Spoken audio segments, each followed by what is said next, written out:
स्थानिक स्वराज्य संस्थांच्या आगामी निवडणुकांच्या पार्श्वभूमीवर राष्ट्रवादी काँग्रेस पार्टीतर्फे दर्यापूर शहरातील महत्त्वपूर्ण आढावा बैठक राजपूतपुरा येथे अमोल अशोकसिंह गहरवार यांच्या निवासस्थानी पार पडली आहे। या बैठकीस राष्ट्रवादी काँग्रेस पार्टीचे संघटक महासचिव आमदार संजय भाऊ खोडके, जिल्हाध्यक्ष संतोष महात्मे तसेच राष्ट्रवादीचे अनेक पदाधिकारी आणि कार्यकर्ते मोठ्या संख्येने उपस्थित होते।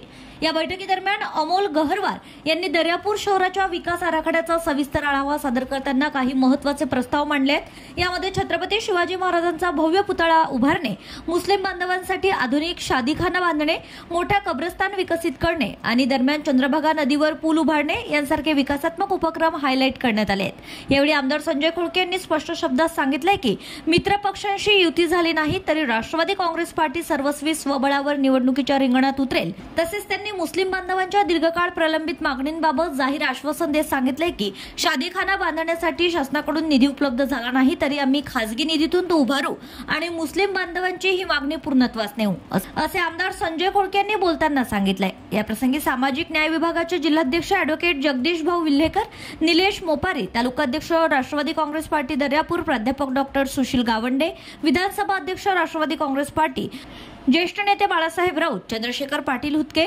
बाबूभाई खान, अजिम पटेल, राष्ट्रवादी युवक काँग्रेस अध्यक्ष नितीन गावंडे, शहराध्यक्ष प्रतीक नाकट, रमेश हिंगणकर, जिल्हा सरचिटणीस निलेश मोपारी, उद्धव नवलकार, पांडुरंग नागे, शुभम होले, किरण पाटील अरबट, कपिल पोटे, सुनील सोळंकी, योगेश हिंगणकर, संतोष ढोकणे, प्रथमेश रायपुरे, गजानन मानकर, सुयोग टोबरे, येवले भाऊ, सोहेल भाई, गणेश माहुरे, इतर पदाधिकारी व कार्यकर्ते मोठ्या संख्येने यावेळी उपस्थित होते। यावेळी कार्यक्रमाचं सूत्रसंचालन राष्ट्रवादी युवक काँग्रेस अध्यक्ष नितीन सुधाकरराव गावंडे यांनी केलं असून आभार प्रदर्शन राष्ट्रवादी युवक काँग्रेसचे शहराध्यक्ष प्रतीक नाकट यांनी केले। Bureau report, RCN news.